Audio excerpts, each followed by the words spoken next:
I understand that if let's have one conversation. I used to be a teacher for 15 years. So I always told my principal and DOE, I know how I can get the attention of the audience of my student.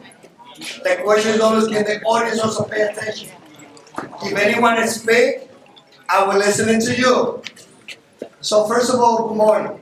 And listen guys, I'm the first commissioner of DOT that English is not my first language. I'm the commissioner of DOT that is an immigrant that came here to wash dishes at O. Henry Restaurant, West 4 and 6th Avenue. I'm the commissioner at 55 Water Street, where now I'm leading 6,000 people, almost. I had the opportunity to work there at some point making sandwiches. So when I want to express and share with you is about, I know what I need to be fighting for my rights. So I want to be sure that everyone has tried to listen to one conversation. Because the moment that many people start, I don't have the truth on what I say. I learned it from my older sister, who is the boss of my family. For some people in the commission, my family is Soyla, the boss in my family. We're listening to her. And one thing that I learned from is about, she teach me a long time ago, I'm 57. Never to speak to anyone or a group of people as I had the truth. I don't have the whole truth. But everyone also should have the same approach. If we are going to disrupt, then we end the meeting, we go, and we then take the conversation to another place. It didn't start yet. However, I think it is important. First of all, that we acknowledge, first of all, I want to acknowledge Councilmember Bishop is here. Let's give a big round of applause.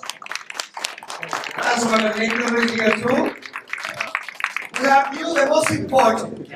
You represent the voices of the business community, of the residents. There's voices of the advocates. So if there's one thing that we have in New York City is we know how to get things done. And we have a mayor who really is committed to listening. So today as a commissioner of DOT, I came here with my team. Just like, we don't expect that this is like, Eminem said, one shot, one opportunity. Sometimes we don't have the moment to say, oh, don't deal, that's it. We're here to listen to you. So I just want for you to hear, what we have presented. And let's give the opportunity, because if we don't have the discipline to hear one person, then we will not be productive. So thank you for the opportunity that you're giving us. I want to call on Tech to come and so lead the presentation of, what is it we have? And don't take us Start again. My name is Keith Gray, I'm the Brooklyn Borough Commissioner for the New York City Department of Transportation. So we're here to listen to you, and we're going to be here well past 9 to hear you. Obviously, I don't think we need to present, the plan, the slides are there, many public meetings about this, so we're here to hear you today. And yes, we'll be here at 9 and after 9, so make it very clear. Not like the meeting about in like 10 or 15, 20 minutes. We do want to hear from everybody. I think the meeting is supposed to last at 10, I think was on the card, so that's when we'll be here. So, and with that, and understanding our time frame, we do want to hear from you and get your feedback. So we're here and happy to answer questions in turn, but yeah, you want to wait till that? All right, we'll wait to each other, then this is not going to be a meeting. You're not listening. Okay, bye. I'm going to say one more time. If one more time there's interruption, myself and DOT, we will be leaving. I will call Lincoln to come and say a few words. And I really mean it. Thank you, Commissioner. It's good to be with you all this morning. I want to thank Broadway Stages for hosting us and for all the contributions they make to the Greenpoint community. And thank DOT for being here as well. I know there are a lot of strong feelings in this room. There's a lot of disappointment, a lot of frustration, a lot of concern. And frankly, I think whenever there are changes proposed in Greenpoint, we often see familiar dividing lines between longtime residents, lifelong residents, and some of the newer folks that have arrived. And these tensions are familiar, and they blow up, and they bring about a whole lot of feelings that have a lot to do with changes to McGinnis Boulevard, and they have a lot to do with changes that we've been experiencing in this neighborhood over an extended period of time. And what I'd like to ask is that we focus on what's being proposed here on McGinnis. and try to focus on providing actionable, tangible, granular, specific feedback for how, for all of you who are concerned about this plan, we can try to make it better. I think that I just want to be clear. I live in this neighborhood, lived in this district my whole life. My primary concern, my number one concern is safety. We have experienced a serious crash on McGinnis Boulevard every week for years. We have lost neighbors. We have suffered serious injuries. This is unacceptable. The deaths that we have experienced on McGinnis Boulevard are preventable. And we need to do what needs to be done to save lives. I believe that we can make McGinnis safer. But I also am concerned about the experiences that our industrial businesses and small businesses in the community are expressing, and we want to hear from you about how we can make this plan better. I'm concerned about the residents have expressed as well. I don't need to only speak to the businesses. I know that there are a lot of people with a lot of feelings. We want to hear your feedback. We've been engaging with the community for close to 2 years around how to make McGinnis safer. And today is yet another opportunity to give actionable, specific feedback for modifications you'd like to see to the plan to make it better. But what I will tell you is this: safety has to be prioritized. And I am deeply appreciative of Mayor Adams and Commissioner Rodriguez and the team at DOT for finally prioritizing safety on McGinnis, because that is one thing we cannot compromise on. So thank you very much. Now let's hear from another friend that's having another shot to come and say a few words.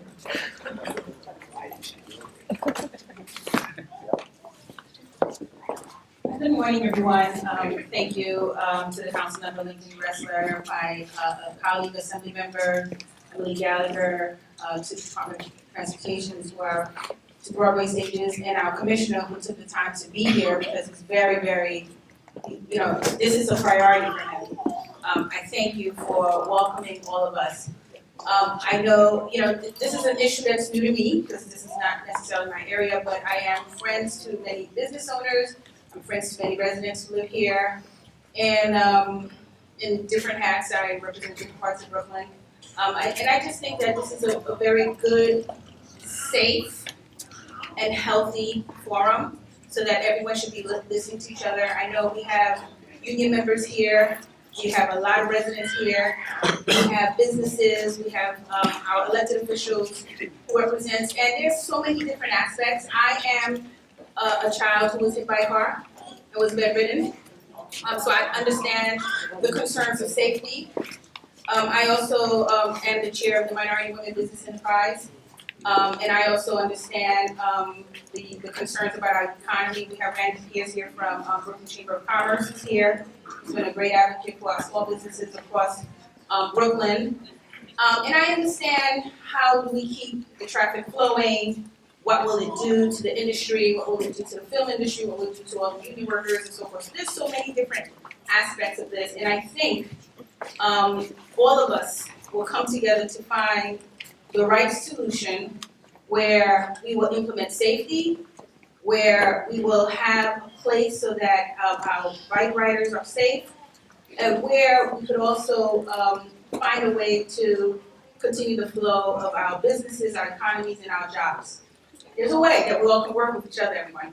And so I'm just happy that we're in a safe, healthy environment to have a conversation. And I cannot applaud the mayor of New York City, Eric Adams, and our commissioner, Edonis Rodriguez, for being here to continue the conversation and looking at the plans, whether we continue with the plans or whether we compromise and find a solution for all of us. So with that said, I'd say thank you, Department of Transportation Commissioner Rodriguez, and I want to thank Broadway and Stages, who are, who's been around for a very long time, who's helped design this whole community, who's brought the industry. This is it. This is what we have. This is where the film industry is, right here. We're sitting right here. Who has opened up opportunities for jobs, who has sustained a lot of the workers here, especially those who had to suffer through the pandemic. So we understand the hard work of Tony and Gina and the whole community. So I want to thank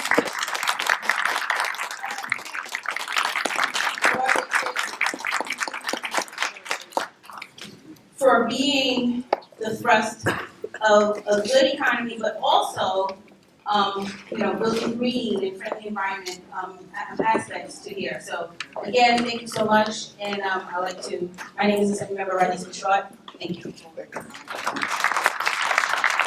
Thank you, Assemblyman. One of the things that made you gotta say that traffic violence is not so far from gun violence. And one thing that, of course, as the Assemblyman says, there's not contradiction on all of those residents, advocate, business community, looking at how we can make communities safe. United States right now is dealing, especially after the COVID, trend of so many people losing their life. I can tell you one thing, it's a matter of time. We never know when that comes in front of our houses or our community. We can be the one in this meeting, and I can get a call from someone from my family, you never know. And those individuals that we're losing, they come from different socioeconomic, ethnic background.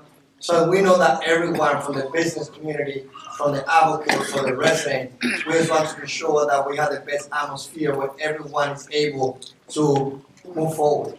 But let me call first Tony from the Florida State also. He also would like to say a few words.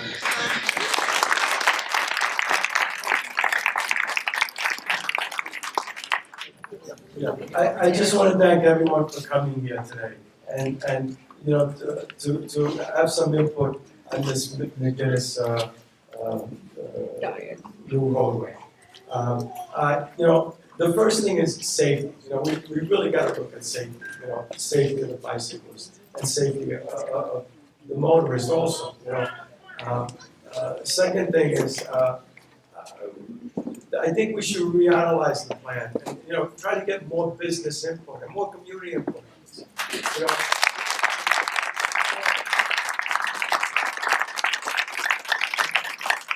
Before we make, a roadway diet, as they call it. I've been here since 1996. I came here to Greenpoint when it was dirt streets full of garbage.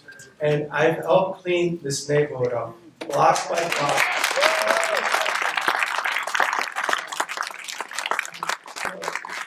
Brought it to the point where,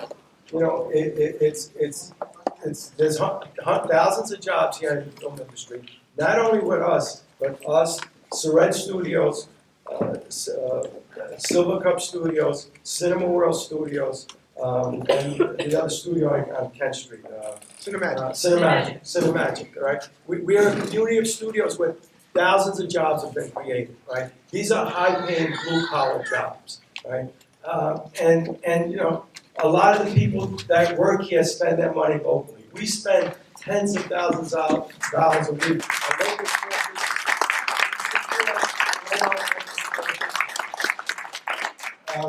we have green roofs, we have solar roofs, we have about 100,000 feet of solar roofs. We were the first ones in Brooklyn to create solar roofs. The first one to create a rooftop farm in 2008 on West Street. We have the Audubon Society sanctuary on 520 Kingston with 20,000 feet of green space, open to the public. We're building a boathouse now, where my sister and I personally signed for a $4 million loan to build a boathouse for the local community.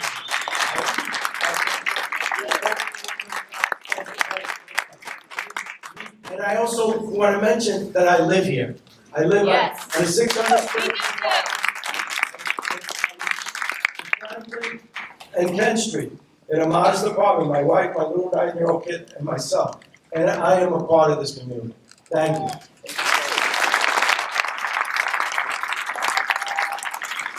So now going to be, the foreman is going to be listening, and as I said, I have my whole team led by a kid who is a Brooklyn Borough Commissioner who is here, the rest of the thing at DOT.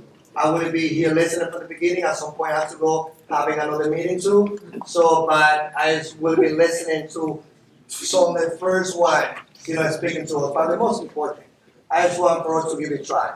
Let's listen to each other, and let's be respectful, and let's take this as a very productive moment of conversation. All right, thank you, Commissioner Rodriguez. Can everyone hear me? Yeah. Okay, excellent. My name is Dr. Eric Rudeski. For some of you, you may know me, some of you may not. Tony asked me to moderate this meeting because previously I worked in this community for 14 years for the former Assemblyman Joe Lenthal.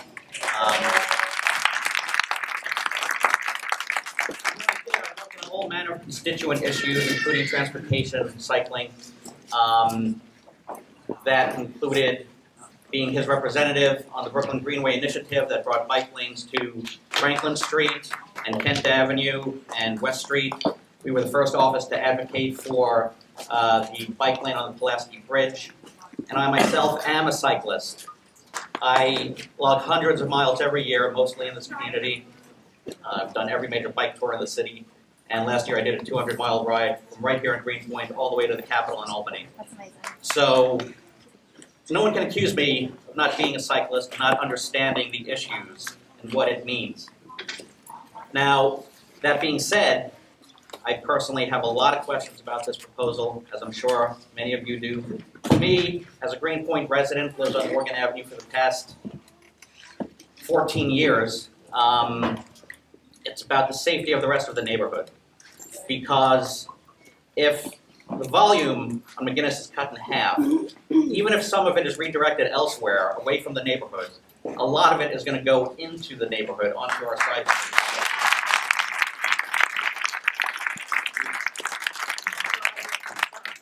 Because it's more dangerous for those of us who reside on those side streets. Yeah. It's also bad for us. It's also bad for us in terms of air quality and the air that we breathe. That are bad. Now, all that being said, that's my opinion, and I've had a chance to weigh in previous meetings, so I don't want to take up too much time. And I do want to thank Commissioner Rodriguez, Commissioner Bray, who I've known for a very long time, very hardworking man in government. Members of the DOT team that I recognize, Ted Wright, Rhonda Messer, the other folks here, sorry I don't know your names, but I'm sure you're great people. Our accounts member, Lincoln Ressler, is here. Assembly member Rodneyce Bichat, thank you for coming here. And thank you all for bringing open minds. I think that's very important. Being here to listen, as Commissioner Rodriguez said, because that's what we need. There are a lot of people in this room who have basically not had any input into this plan and only became aware of it recently when it seemed like it was moving forward and there would be no more room for discussion. That's why we're here today, to hear those opinions and to hear those questions that have not been asked yet. Thank you. Now, I want to just go over the format of the meeting. Some people have pre-registered to speak. We're going to have them come up to the microphone that's right over there. We ask everyone speaking to please keep your comments to 3 minutes or less so that we can get to as many people as possible. And, very important, please keep your comments civil. We don't want anyone here arguing or yelling at other people who've come here. We're all Greenpoint neighbors. Behave respectfully. Direct your comments to the people at the front of the room, not to each other. And because this is an important meeting with limited time, we don't want any disruptions. I don't think there will be, but if anyone seeks to disrupt the meeting, they will be asked to leave. And just one more thing that I do want to say, which is very important, and that's about public safety. Nobody here is against public safety.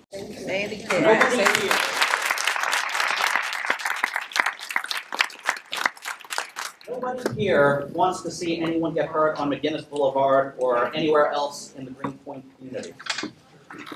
And I hope that no one would accuse anyone of such, because that's just not true and a really nasty thing to say about neighbors.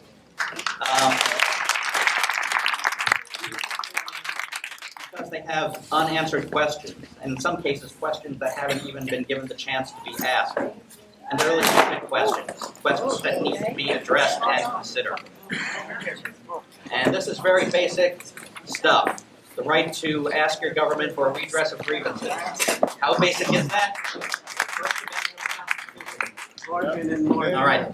So with that, I will stop pontificating and let's get to the real heart of the issue here.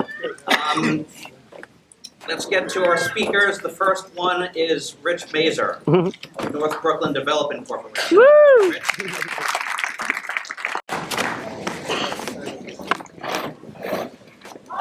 Good morning. Can you hear me? Yeah.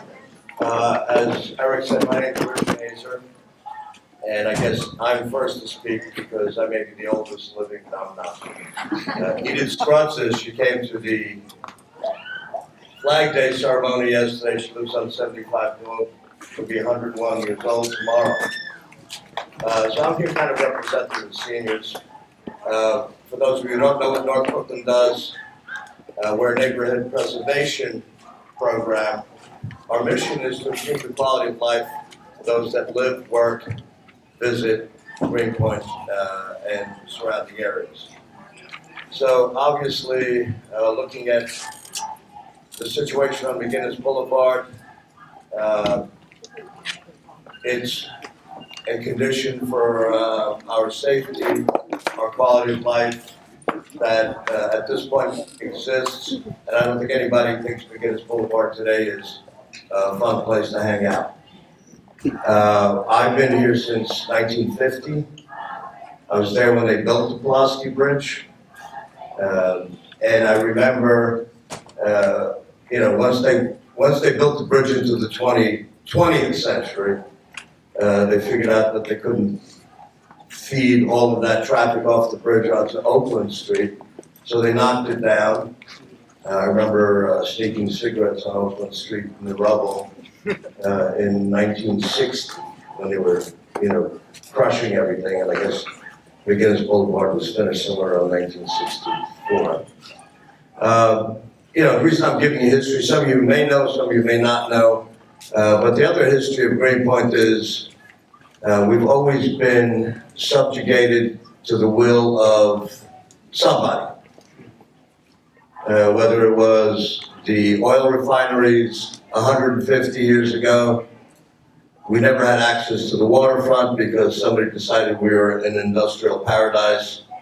And by the 1960s and 70s, when manufacturing was leaving America, we became an industrial wasteland. Nonetheless, I learned a lot from all parties in this because I had a conversation with Kevin, who's, I don't see this as opposition positions. Everybody's interested in safety. We've always carried a lot of freight through Greenpoint. Newtown Creek had so much industry on it that it carried more freight than the Mississippi River at one point.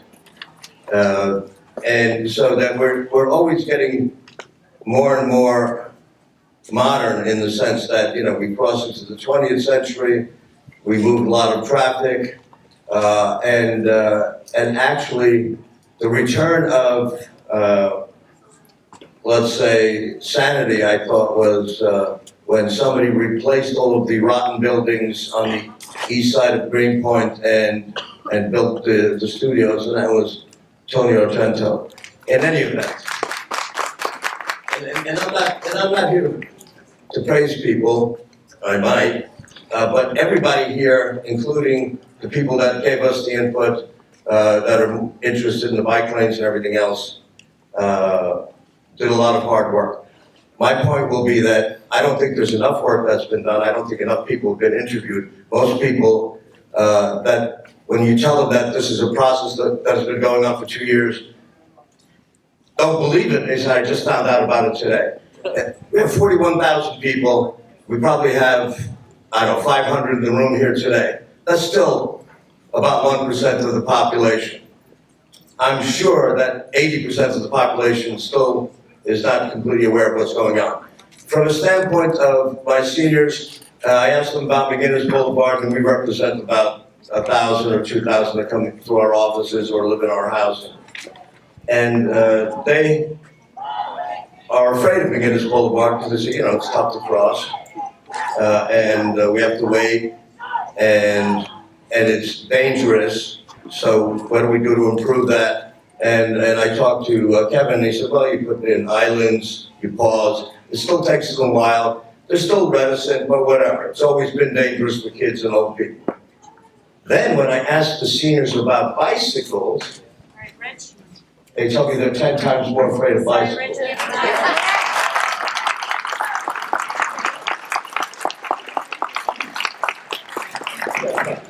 And that's pretty much it. I just say study some more. That's what my seniors are saying. It may be anecdotal, but it's true. Thank you. Thank you, Rich. Next speaker is Bill from Green Chip Recycling. Thank you, Bill. Morning. Thank you for allowing me to speak and me this opportunity. I'm speaking on behalf of Alaco Recycling and Green Chip Recycling, 540 Kingsland Avenue. We've been stewards of recycling since 1989 in this community. We've worked in this community since 1989, and we support over 100 jobs in this community as well.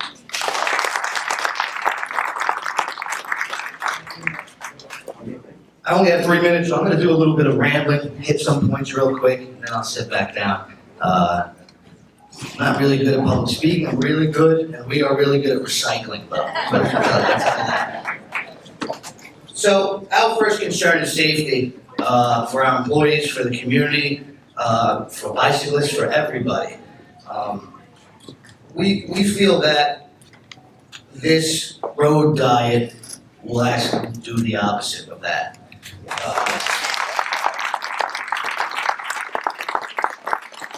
We did some research ourselves. We understand this would put high constriction on the side streets of Greenpoint and Williamsburg. And we also understand that 70% of injuries at home or at work, these victims of injuries are transported by cars or Ubers or taxis. So it's not only emergency vehicles that are going to be constricted and have hard times getting through our thoroughways on Greenpoint Avenue and Manhattan Avenue and all the stress that's put on the ancillary streets. But it's also our vehicles, in the case of an emergency for our loved ones or our workers, we will have a harder time getting to the hospitals and to be treated. I too was hit by a car as a young kid on a bicycle. I understand this is about safety. We have many certifications, occupational health and safety certifications. We do a lot of work around that. We employ people around that. We understand this is about safety, and we want to keep it about that. I just think, and we just think, and our organization thinks, this is critically unsafe, and this congestion is just going to get worse.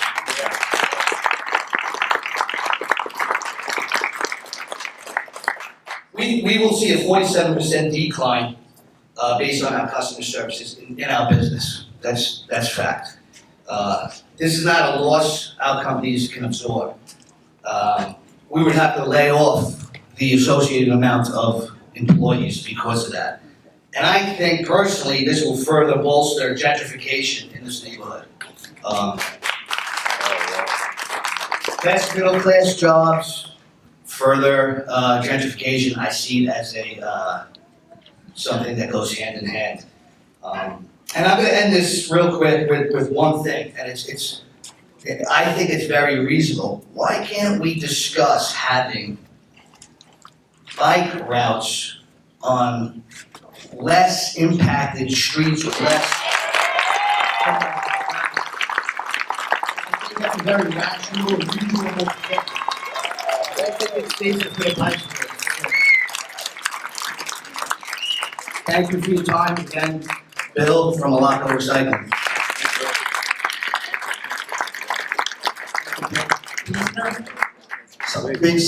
Again, he was our Brooklyn Borough Commissioner. He will take it from me, continue listening. I have a very productive conversation with Tony and Gina, before coming here, we get to listen to. But one thing is, again, this is a being productive and continue the spirit. Anything that we do is in New York City. It's not about Commissioner Rodriguez, but New York City. Again, whatever the future is, fire department, NYPD, give approval for anything we decided that we do. So just for you to know, public safety will never be compromised. Now we have, and for the next one to comment, one for, keep your second from me now. Can we see the statement from that BMI? Guys, hold on, we've got a list of speakers, but we will try to get to that question. Next up, we have Mike Devereaux, Teamsters Local 817.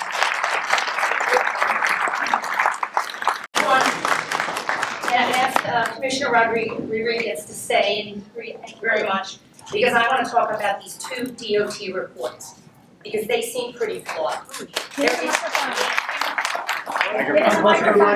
This is a huge infrastructure change, and these reports are not detailed, they're missing data, there's no links to any studies, there are no discrepancies, and I have questions. But that is only one of the reasons so many of us have no faith in this entire McGinnis process. And as you can see from this morning, many are only finding about it now.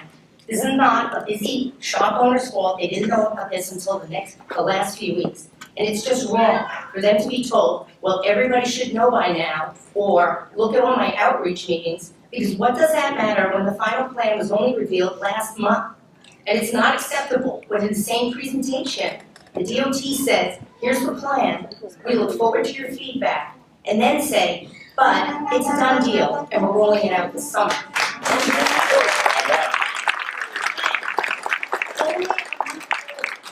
Why didn't our elected officials put this meeting on their social media and say, hey neighbors,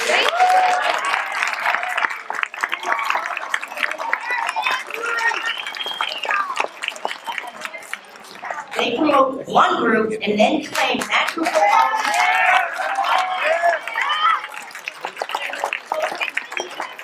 try to turn this from an infrastructure and traffic engineering conversation into some kind of culture war or old versus young. This whole process loses its legitimacy.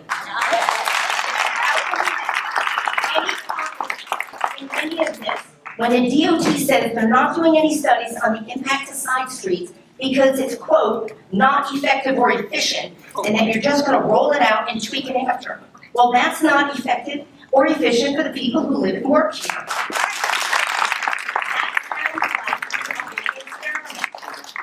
So if you could answer a few questions from the first official report from June of 22 and the second from May of 23 that was presented last month at the Community Board DOT Zoom.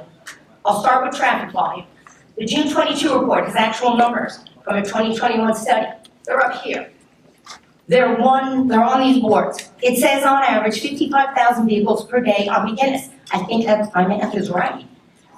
But on the 2023 report, there are no actual numbers. But on the Zoom, you said the DOT has a study from the fall. So where are those new numbers? And why aren't they in the report?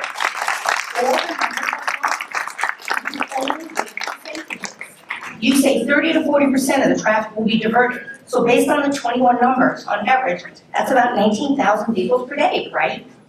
And the report predicts the diverted traffic will go to local streets, the BQE, and the LIE.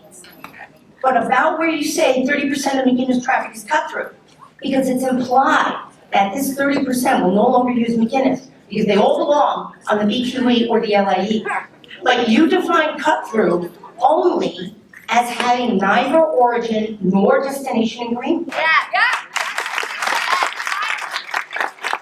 So wouldn't that include anyone in East Williamsburg going to Long Island City?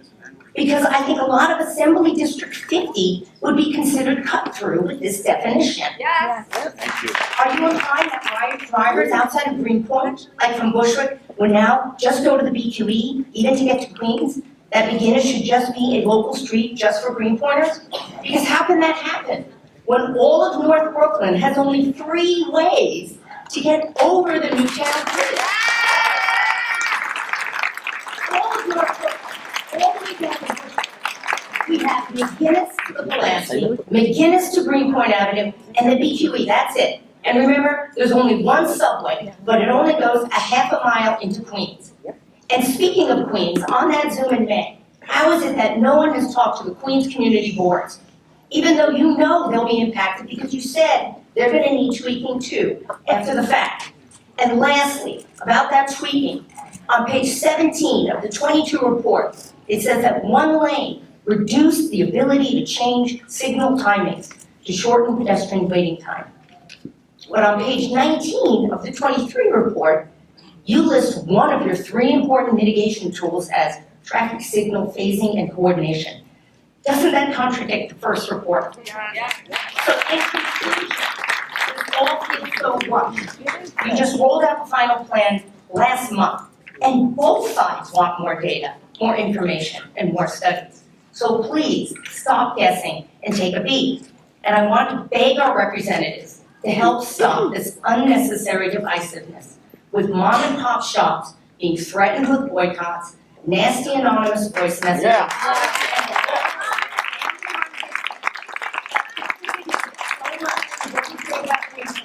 Being singled out and attacked.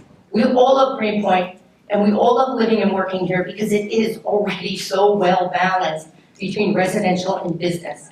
But to maintain everything we love, there is a crucial obligation to legitimately explore any and all unintended consequences. You have to get this right. So I ask that you stop moving forward. Let's embrace a new conversation, one that includes all the stakeholders of this great community.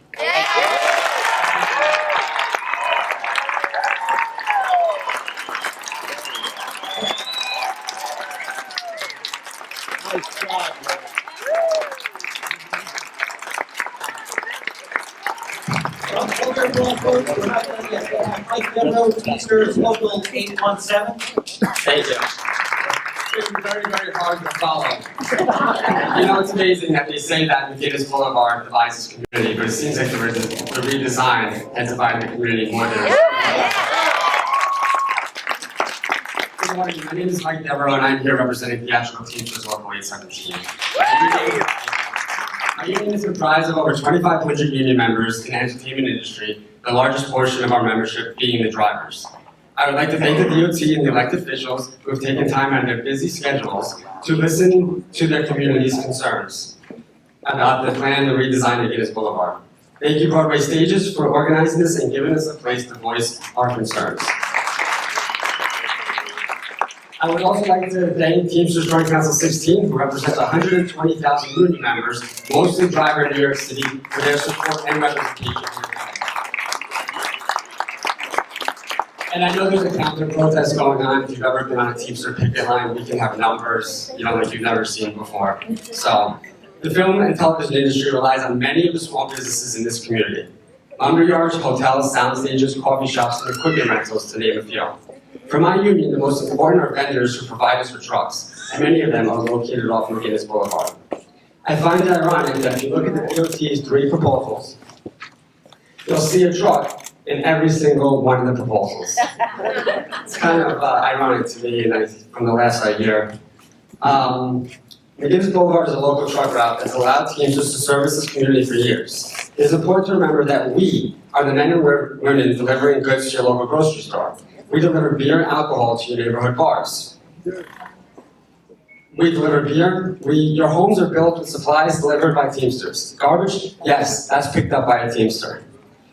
UPS? Yep, that's us. Television and movies? You guessed it, brought to you with help from the Teamsters. We're not just here driving trucks around aimlessly.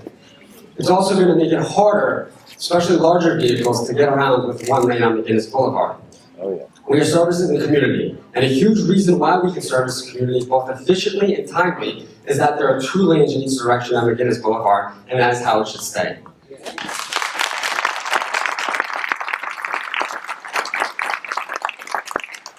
As someone who rides a bike, I'm for bike lanes. I've actually got in an accident years ago where I had to get surgery where I got hit by a car on bike. I just don't think inviting bikes to a commercial route is the safest.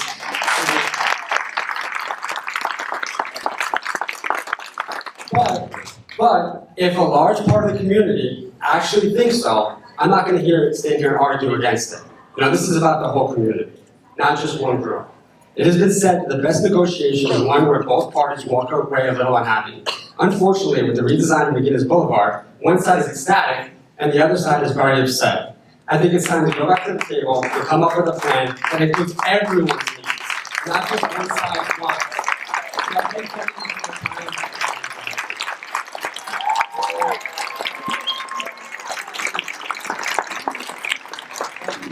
Okay, next we have Christine Hollowitz. No.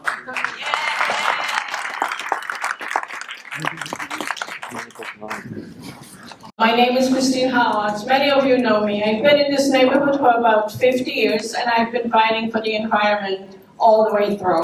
As you know, this community has been inundated with all the worst environmental businesses. That's all due to the fact that we do not vote, and that has to change. Things are happening to us because we do not vote. Basically, what I'm saying right now is that the DOT proposal speaks about diverting 30% of the so-called through traffic to Long Island Expressway and DQE. This will never happen. Those arteries are so impacted and there is so much traffic there. These 30% of vehicles will go to the side streets. And there will be an overflow. This will constitute perfect condition for more traffic, pollution, and more accidents on those streets because people and motorists, as well as bikers, will compete for the space on the side streets. The air will have more contaminants than it already has from the Superfunds and the industries that are in that area. So this condition will increase asthma. Actually, I spoke to Dr. Fishkin, who at one point was very involved in Greenpoint with asthma, because this was one of the communities who had a very high percentage of asthma.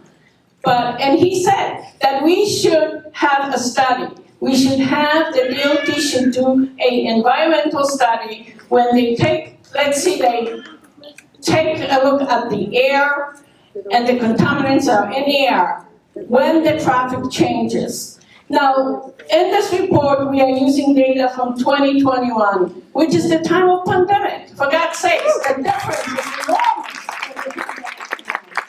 So I would ask the DOT to do a new environmental and traffic study of what the businesses are in right now.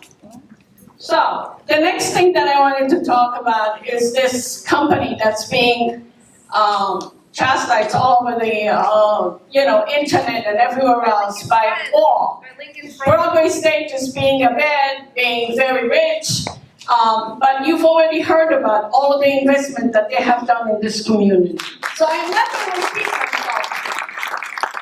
I will talk about other things as well. So there is also all of this talk about safety, that this group of businesses are not looking for safety. Yep. Just because some women got together after they found out about this, after finding out about this plan and called themselves Let McGinnis Moving, Keep McGinnis Moving, doesn't mean that they had that this was planned by the Broadway stages. They did it, and then Broadway stages found out what happened, and they carried it on, and found out that most of the businesses in this community did not know anything about it, and they came together today. So, no one has blood on their hands, okay? I hate those things on the internet. That's a terrible way of saying it, because accidents always happen. And I just want to bring one thing. Just recently, we had a terrible bicycle accident on Drake's Avenue, right? And I really feel sorry, the person has passed away. But just think for a minute. Do we have to look at other things? Do we have to look at how can we change our laws? Are we, the community and the electeds, are responsible for this? When cars didn't have seatbelts, they instituted seatbelts to have us safe. Football players have helmets. Why don't we make a law where all these, bicyclists have to wear a helmet to protect their heads? This person died of a head injury.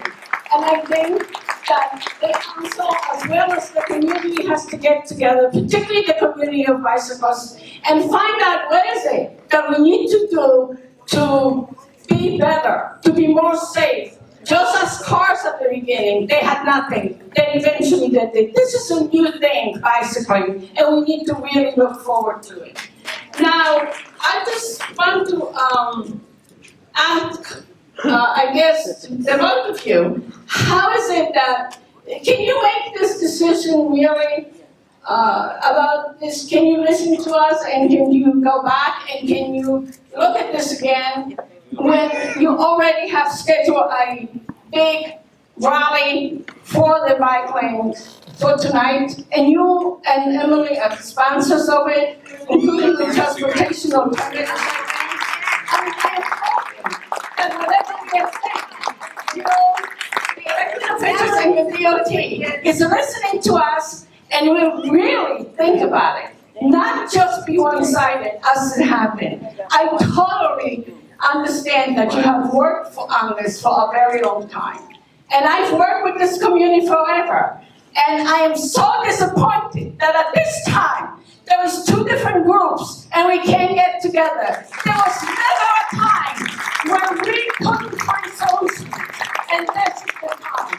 So we need to have our So I pray that the DOT, the elected officials get together, Emily and Lincoln, and that they together look at this plan. I also would like to ask our Congresswoman, Nydia Velázquez, to get involved because she's the woman who knows about job creations, she knows about businesses, small businesses, housing, and she might be able to help this community and to help the electeds as well as the DOT to come up with solutions that will not involve getting small businesses and large businesses out of this community. And those businesses are the backbones of New York City's economy.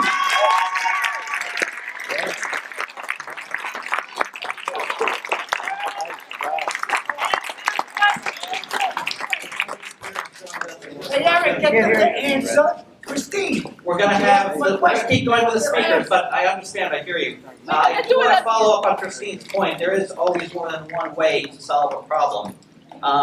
Randy, from the Brooklyn Chamber of Commerce, I know you've been waiting to speak. No worries. First of all, who's had the hardest act to follow? That's me. Thank you. Randy Pierce, Brooklyn Chamber of Commerce. Look, we've been the voice of the Brooklyn business community for 105 years.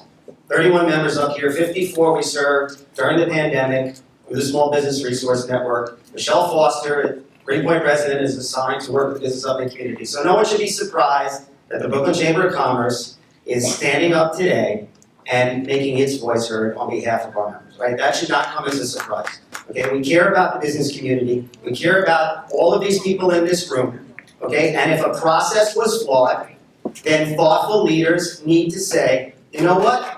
Maybe we need to revisit it, and maybe we need to have other considerations, right? So that's what it's about. I'm going to reference a study that nobody's talking about. It's the 2018 North Brooklyn Industry and Innovation Plan put out by the New York City Department of City Planning. And let's talk about some facts that came out in that study. North Brooklyn is the third largest industrial hub in New York City by employment. In 2016, 19,500 jobs were here, 77% industrial located in the area. The area contains 41% of the jobs in the IBZs citywide as of 2014. There are 85 industrial businesses, 219 industrial businesses. Now, if we include Maspeth IBZ, which will also be impacted, if we include Long Island City IBZ, which will also be impacted, we're talking thousands of businesses and thousands of jobs. Get a load of this one, right from the DCP report. I encourage all the reporters in the room that haven't done their research, pick up the report. After a steep decline in manufacturing employment, it has finally become stable while other industrial sectors, construction, transportation, and warehousing have grown. Brooklyn has gained the most jobs of all the boroughs between 2010 and 17 with 70% growth in the industrial sectors. Industrial area strategic advantages. Good location for businesses seeking to access customers and suppliers in Brooklyn, Queens, and Manhattan. The area is accessible to customers, suppliers, via major truck routes and transportation infrastructure. Okay, so that's the DCP report. If you haven't read it, please read it. There were 3 potential options put forth by the DOT last year. I gotta underscore that point about all the studies, all the outreach being done during a pandemic. Okay, but we forget what that meant to the communities, not just in Brooklyn, but all over this city? Did we forget how commerce was stalled during that time? Did we forget that we were sheltered in place, not knowing if we could come or go? Did we forget that people lost their businesses and their livelihoods because of that pandemic? Yet that is the period of time that we decided to do this study. Okay.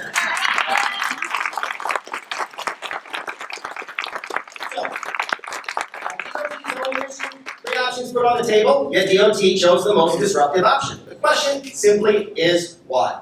Bike lane. There are a myriad of traffic calming and mitigation measures that would help make McGinnis Boulevard safer. Options A and C, for example. Why start with the most disruptive? In the May 4th presentation, the DOT clearly states only 46 merchants were interviewed, all along McGinnis Boulevard. Does that mean everyone else doesn't exist or won't be impacted? No. As I said, 216 merchants, 85 industrial businesses. And if you include Long Island City and Mascot, we're talking more. So, the long-term question is this. Do we really care about middle-class businesses and jobs in this city? And do we really care about the industrial economy?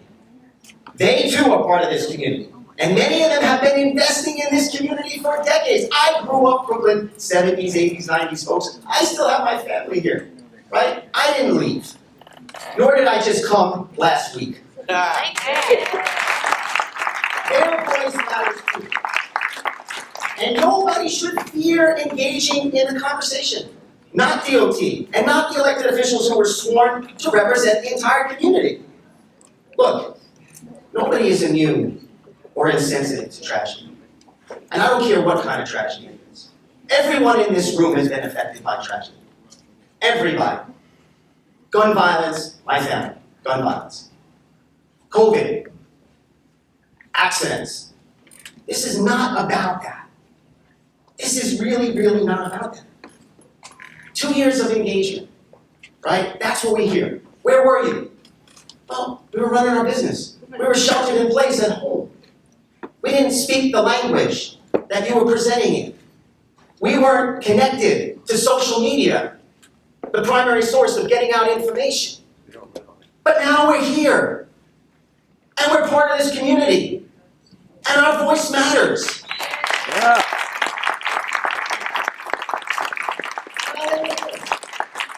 I have nothing, listen to me, I mean this sincerely. If you heard nothing else I said, I'm gonna tell you this. I have nothing but love for everyone sitting up here. And I have nothing but love for the people that are outside yelling us down. Nothing but, because that's the way I live my life. Okay? Everyone's voice matters. And the big picture here matters. Because I'll tell you what, if you drive out business, we know what the land will look like. It'll look like high-end, high-rise residential. That's the future if we push out business. So let's talk about some interests here. But at the end of the day, all we're asking for is a thoughtful re-engagement so that everyone's voice is heard, and we come up with the best plan for everyone involved.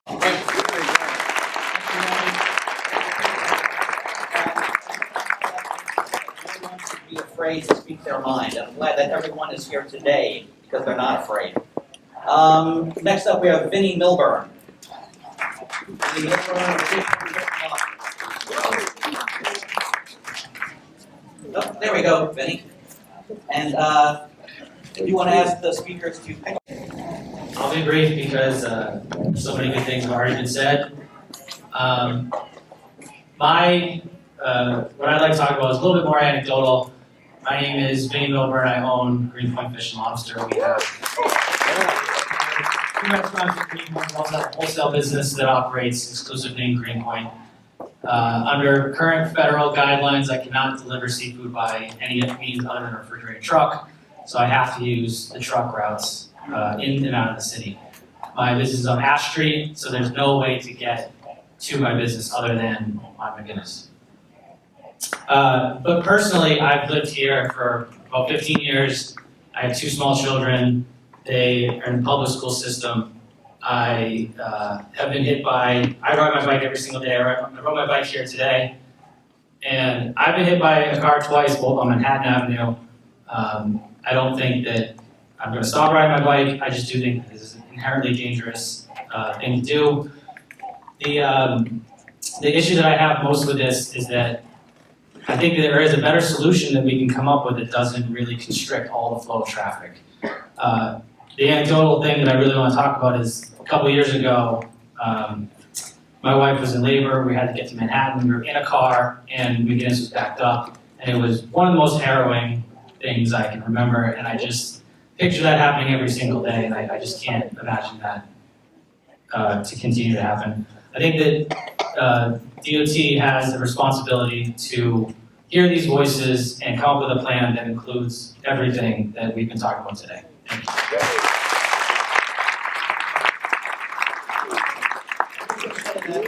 As a cyclist was actually in a bike accident last year, but it wasn't with a vehicle.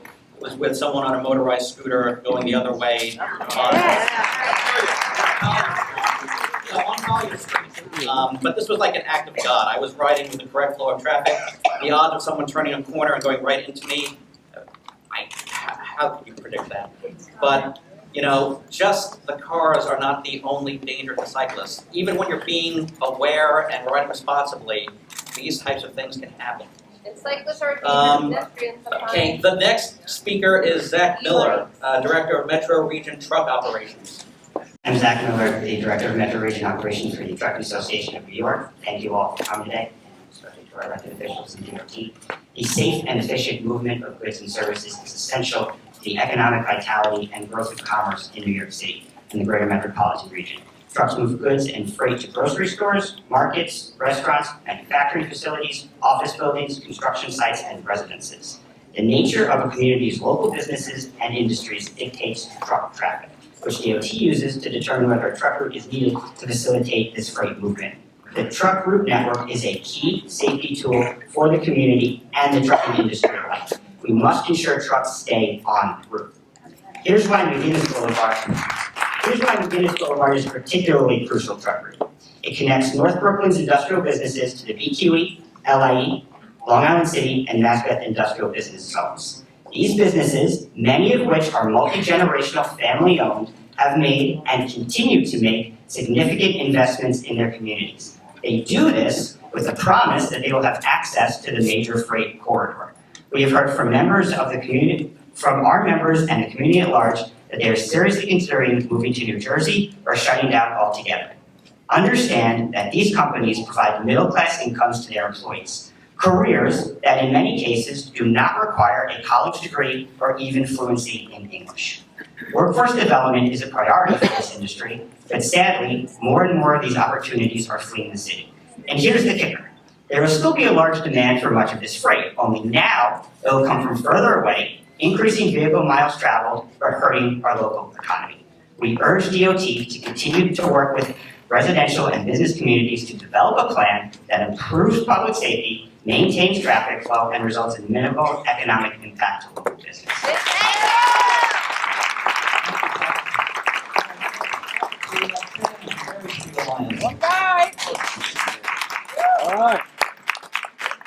Hello, good afternoon. It's good to see everybody. My name is Shannon Phipps, and I'm from Berry Street Alliance. There's so many things I want to say, and I'm just going to try to time myself. I've also spoken with Kevin Lashira, who's one of the main transportation alternatives activists that works with Assemblymember Gallagher and Lincoln Ressler. You can check out their Twitter thread. You'll see Kevin all over it. Kevin followed me home when I was pregnant, and I told him to stop following me. My husband had to come and intervene so that I could go home. That's who Kevin is. And there are over half a dozen women that have come out about being stalked, intimidated, and threatened by people that you politics with. That's the problem. Does women's safety matter to you? Do women have the right to occupy public space and feel safe? Yes, they do. It's 2023. You can have a different political opinion without harassing women. And I'm so sorry that you guys got elected and didn't get the message. You too. 4 out of 5 women experience violence at the hands of men. And you guys enable it. You normalize it, and you don't speak out about it. I'm also a cyclist. So this whole polarization about being a cyclist and not being a cyclist is complete garbage. The workers are everything. They're pedestrians, they ride the subway, they cycle. You know why I cycle? Because I played soccer in high school and college and my knees are blown. Cycling is great for me. It's a way to get cardiovascular exercise and it's a way to not hurt my knees further. And a lot of people who are aging exercise by cycling. And so cycling is a good thing. And I do like the bike lanes. I love the Greenway project. I think that's fabulous. But you guys wanted to corner me as like a MAGA, a Trumper, all this other crap. That's not what we need from our politicians. We need our politicians to bridge the gap. And you have an opportunity to keep McGinnis moving to be that bridge.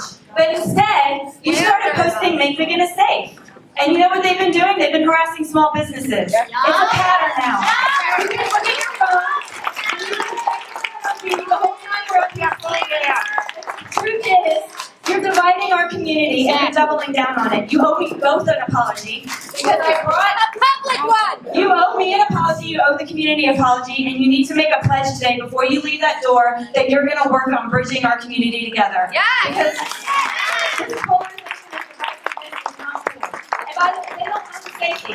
Safety is for everybody. Safety is for women like me. Safety is for pedestrians like me. It's for pedestrians. And as a mother who's walking around the neighborhood all day long, I can't tell you, I've not been hit by a car. I haven't had a near accident with a car. But every day I have a near accident with an e-bike.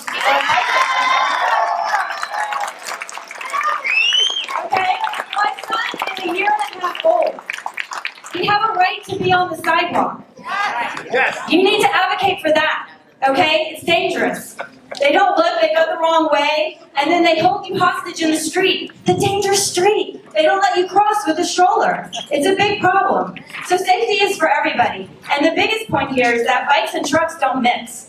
So putting a bike lane on McGinnis Road is putting people in danger. That needs to stop. Another issue is the emergency delay. Okay? I work with a lot of seniors in our community. Some of them bike, some of them don't. A lot of seniors have disabilities at a higher rate than younger people. That's to be expected. But what's the one thing that they do not feel safe? Crossing bike lanes. Because bike lanes are not bike lanes. So I will say, Keith, you can hear this. You guys are talking about making the crossing more narrow so that elderly people don't have to cross such a big boulevard. That's fantastic. That's something I want to see. Because I don't think senior citizens should have to go across a giant crosswalk.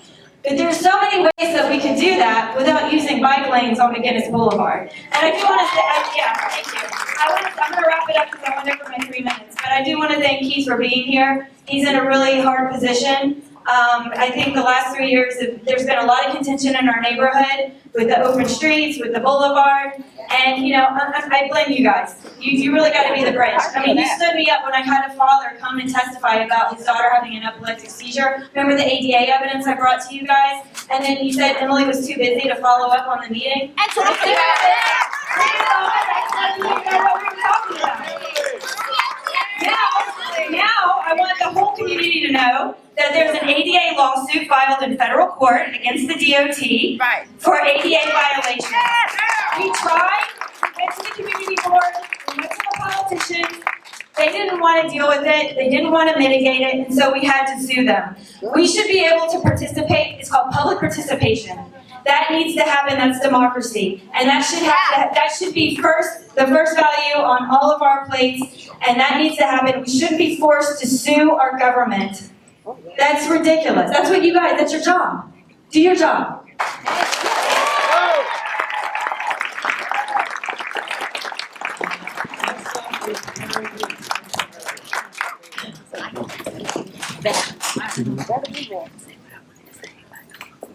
Good morning. My name is Kari. Since 1986, I've lived on Monitor Street, raised 3 children, and run a family business here in Greenpoint. I live here, I ride a bike daily, and I do not want this plan. Greenpoint is full of wood frame houses. I live in one. Perhaps you remember the fire of 2003, where a fire that started in one house spread through 10 other houses, and leaving 29 families displaced. And that with the fire department responding in under 4 minutes. Do you know that our 2 firehouses combined make over 8,000 runs every year? How is that going to work with a 1-lane McGinnis Boulevard with a drawbridge at one end and 5 sanitation pickups on each side of the street every week? And yet the 30-minute DOT presentation, supposedly all about safety, spent only 40 seconds on emergency responses. And of 2 brief points mentioned in the report, only 1 was addressed. The first point, emergency vehicles are encouraged to use bike lanes. The DOT spent all 40 seconds on this point while showing a photo of a fire truck in a bike lane on Amsterdam Avenue in Manhattan. And just so we all know, Amsterdam Avenue has 3 traffic lanes. The DOT said nothing about the second point, which says roadway designs are reviewed with the fire department prior to installation. How much prior? When is this review? And if there was a review, where is it? Yeah, where is it? Where is their honest analysis of how this is going to work? Can a 40-foot ladder truck make a turn from the curb lane in a timely fashion? No. Greenpoint is also a flood zone. Just last month, the governor announced the launch of a huge new hurricane response study by FEMA, Army Corps of Engineers, and the National Hurricane Center. Shouldn't we wait to hear what the National Hurricane Center has to say? It's an evacuation route. I am a mother who was whisked down McGinnis Boulevard and through the tunnel to Lenox Hill Hospital for an emergency C-section. I am a mother who drove frantically that same 1.5 miles to get my son to Bellevue Hospital. I am a woman who regularly drives my elderly neighbors who cannot afford a $40 Uber into the city for their many doctor's appointments. Greenpointers need a safe boulevard, allowing for expedient response to all of life's emergencies. Thank you.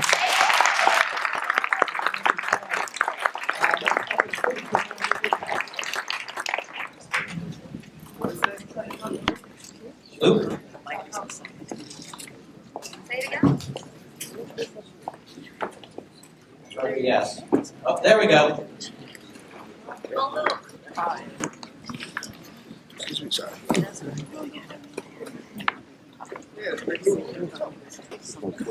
Well, my name is Lucas Skotsky. I'm a co-owner of Ranch Steakhouse. Like I said, everyone's out here, great things, a lot of things are said, I'm not gonna repeat myself.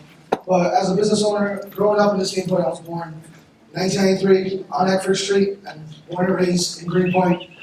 Lived in this neighborhood, crossed McGinnis Boulevard when I was 12 years old, 13 years old.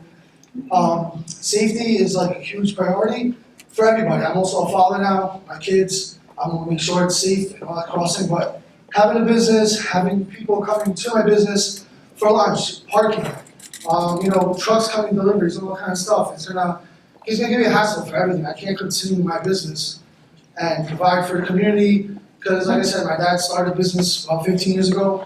A lot of people say great things about it, and I feel like we can do other things. We made huge changes on McGinnis Boulevard already, putting bigger platforms, putting rocks. Let's see the stats. Let's see things that are gonna, let's see the stats on, no turns, no left turn, no right turn. And let's see how that goes before we make huge changes. And we're gonna throw so many businesses out in this neighborhood. I mean, right here, over here, right over the bridge, an ice machine company that does ice. They're moving to Jersey.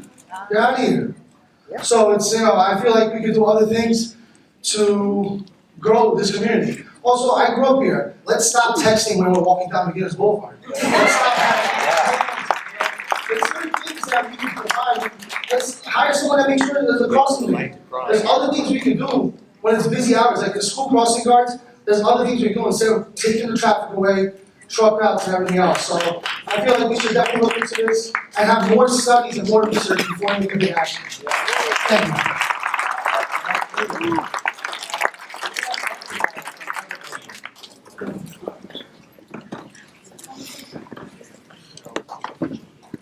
almost called it a Vidco because I still think of it Don't as do that. 10 years ago. evergreen. All right, so Karen and I are we're a twofer today. I'm Leah Archibald, I'm the Executive Director of Evergreen, the local development corporation that works with businesses here in industrial North Brooklyn.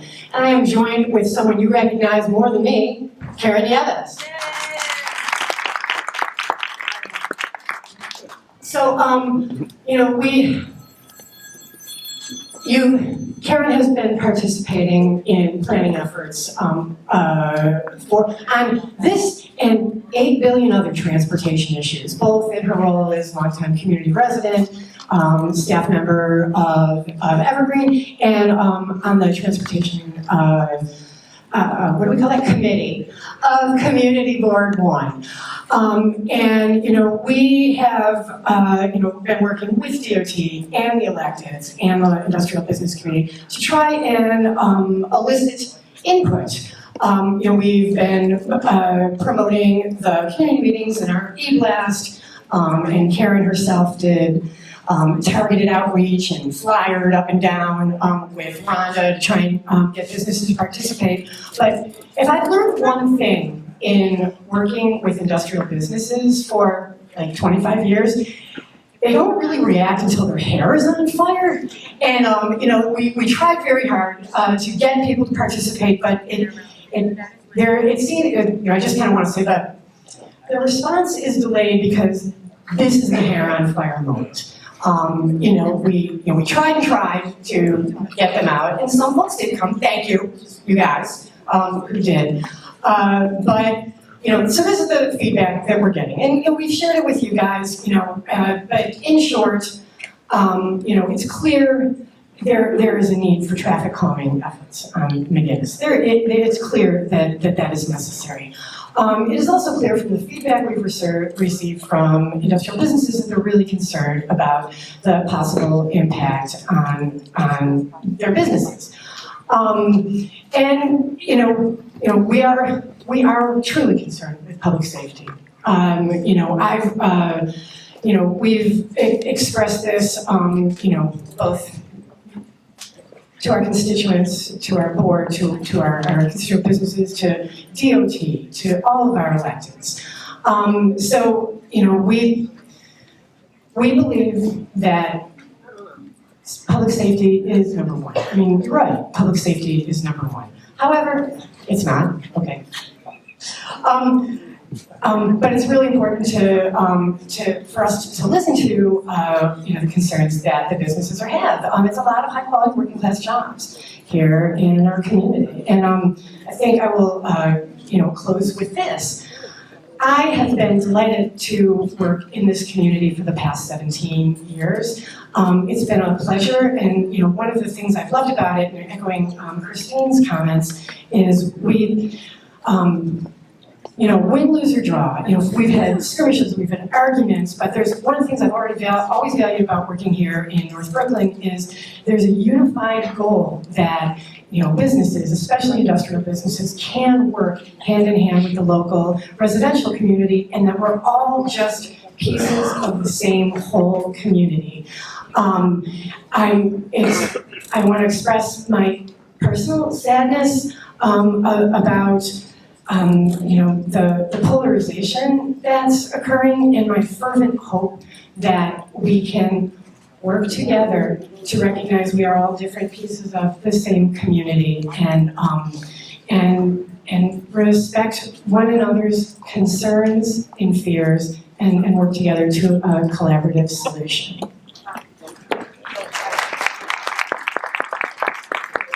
I just wanted to add, working in this community, born and raised on Diamond Street, that it was mentioned, years ago, we used to get together and we used to find solutions together. Now I feel like everyone is so divided and it's, black and white, and that shouldn't be. We should really get together and sit down and work through these options and not just, say this is it and there's no more feedback and we can't tweak plans. We want safety.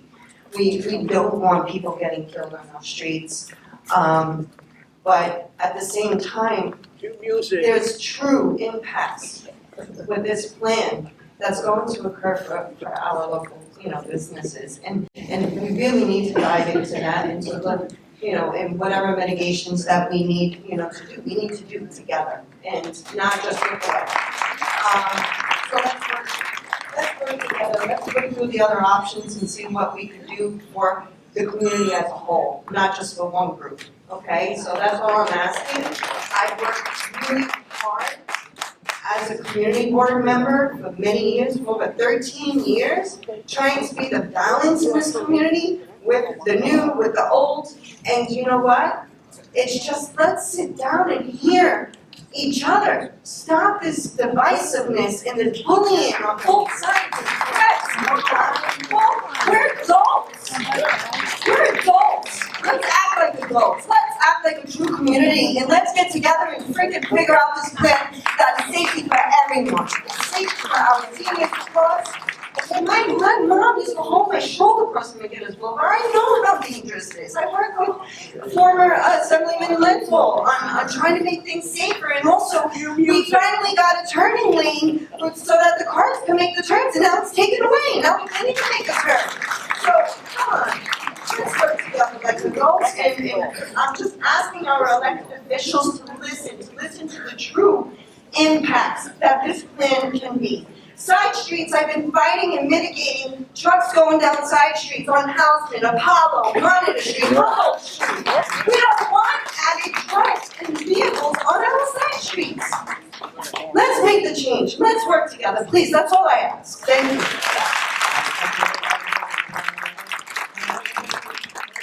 I'd like a chance to say a few words in response to all these comments we heard this morning.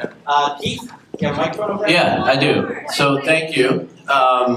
Again, we are here this morning because we do understand your concerns and we're here to listen to them. We'll listen to them more. And obviously, this was our outreach was inadequate for not reaching out to all the businesses. We got that. And there's terms about done deal, all that stuff, and that's not language DOT typically uses. I'm sorry, that was interpretation. We don't use language like that. So we're listening to your concerns. We heard them. We took a lot of copious notes this morning, and we do want to work. I like what Karen said at the end, and many other people said as well, with everybody who has a primary concern about safety, and that is what our primary concern is about. And that's why we got involved in this corridor study. It was about safety concerns we had in McGinnis. This is a road diet, again, that was proposed, that has been done in many corridors citywide. It has not had the traffic impacts that was talked about today, and it has worked and has made things safer. But again, we can absolutely, again, have a continued discussion, have a broader discussion than what we had before, listen to other people and do that. And that's why we're all here, that's why elected officials and the reps are all here to do just that. We showed up at the CB meeting, so it never took a chance.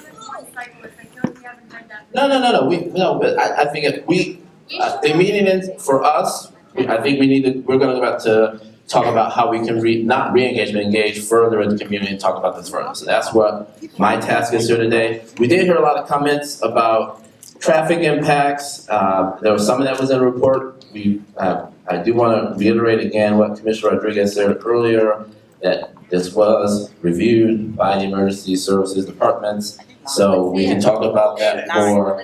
And I think that's all I have to say at the moment. We showed up at the community board meeting and we never got a chance to be heard. We sat on all the community board meetings.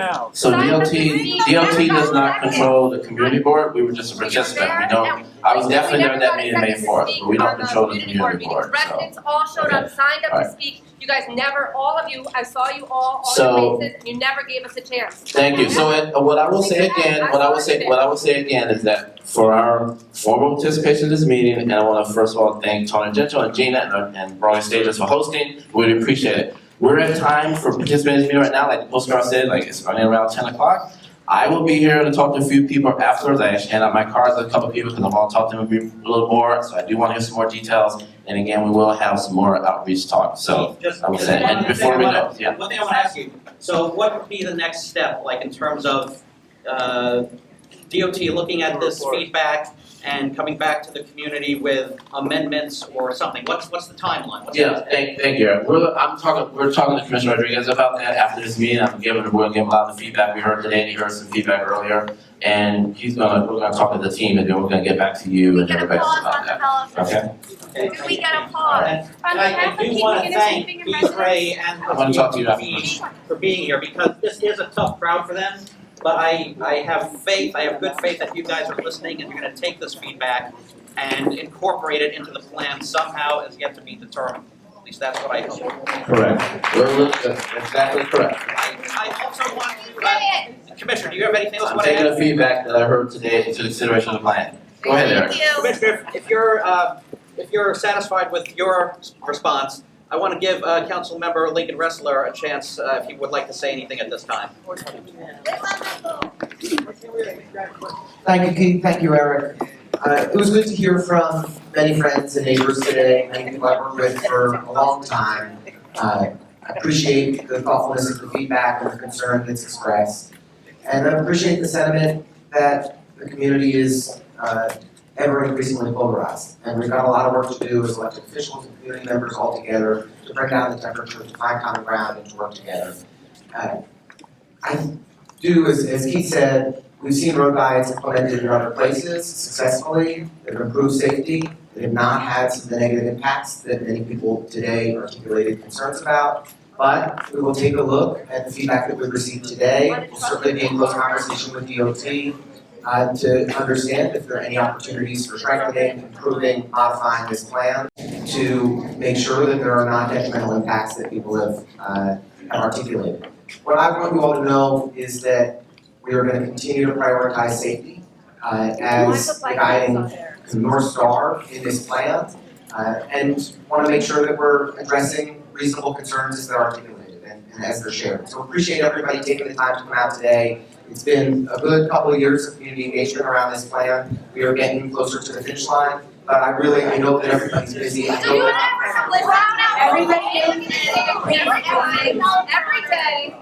But I know that everyone's busy, everyone's got a lot going on. I appreciate you all taking the time to come out, share your concerns, share your perspective. Thank you very much. Wait a minute, I just have a question for Lincoln, and I think I can speak about this. My name's Monica, I'm from the neighborhood. Today, when the protesters came out, I was standing at the door. And I had two people come charging at me, posters behind. I felt like that was a very aggressive move. I was scared. We closed the door, right? But Keep McGinnis Moving is all about keeping the communication open and the community outreach, right? So how do we do this if Make McGinnis was outside screaming at us, hollering at us?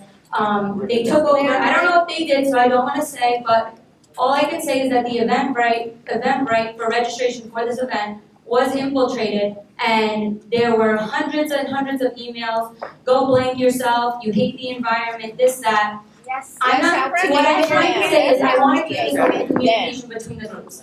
I don't want there to be a war going on. I want to see Greenpoint become a better place. But how do we do this if I look like a bad person for not letting somebody in, but I'm scared to let you in because you're coming at me? So what can I do? Can you pledge to keep us all safe, both sides?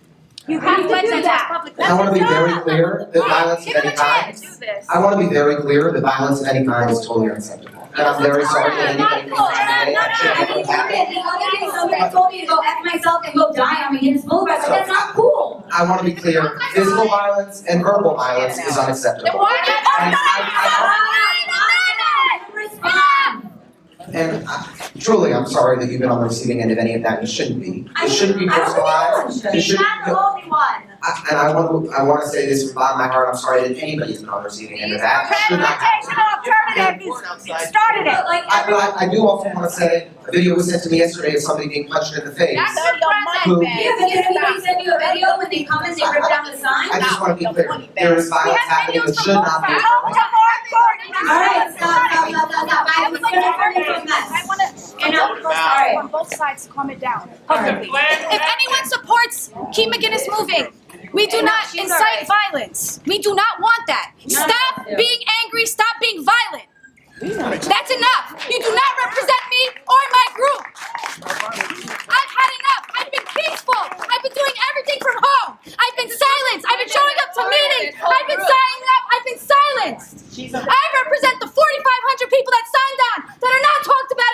polls, not by Gwen, not by Street Block, not by no one.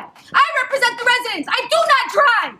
I work from home, so I don't buy from home. I don't take cars. I've been called a racist, a proud boy, and I live with someone of color, my partner of 12 years. That's by your group, and I'm disappointed that no one has spoken against it. I'm sorry to raise my voice to publicly say, just like I did, that we do not agree with this and it needs to stop. I haven't seen it from you, I haven't seen it from Emily, and we didn't see it from Trump either. Right? We use the flags and we use that. Can we just speak against the violence? So I don't incite the violence. We don't agree with this. Keep it moving. I just want to be very clear. Violence toward anyone is unacceptable, verbal, physical, or otherwise. I do not support it, and I do not support it from anyone in this room or from anyone outside it or from anyone in our community as a whole. Lincoln, I want to be very clear about this. started by a group of women. Okay, let's give it a Still is chance. a group of women, neighborhood residents. That's who is behind Keep McGinnis Moving. Make McGinnis Safe have lied and said it was some powerful family. That got in the news. It actually is a group of women that live in the neighborhood that are just residents. You've never supported us. You support them. They're backed by transportation alternatives. We all know that.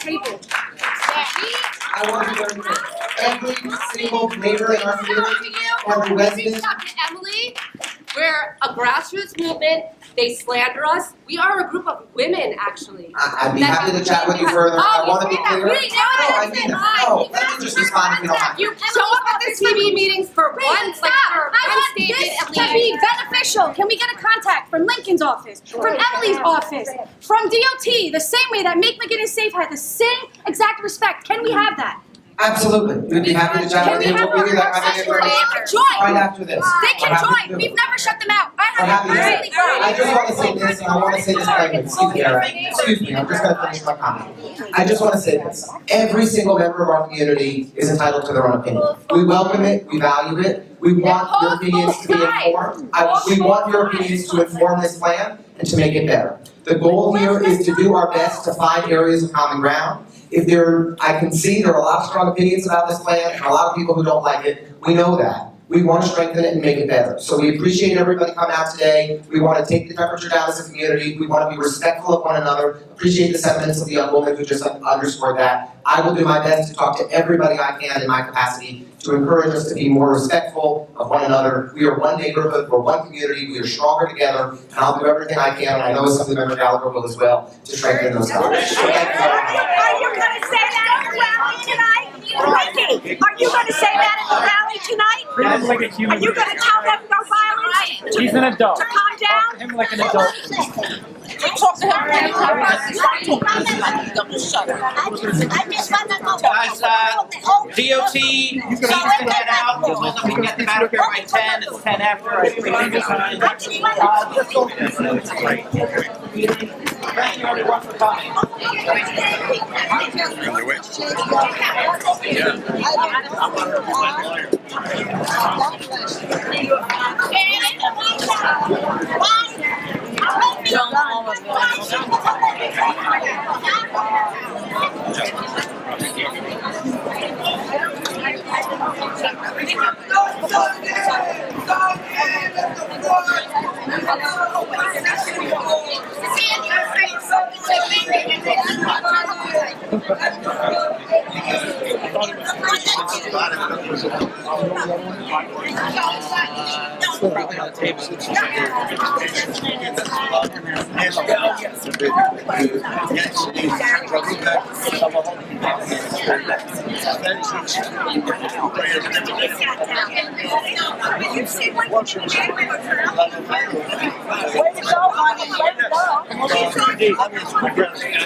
Nasze przedsiębiorstwa się boją obiadów 10 razy więcej niż samochody, bo samochody używają prawa i przestają na światło.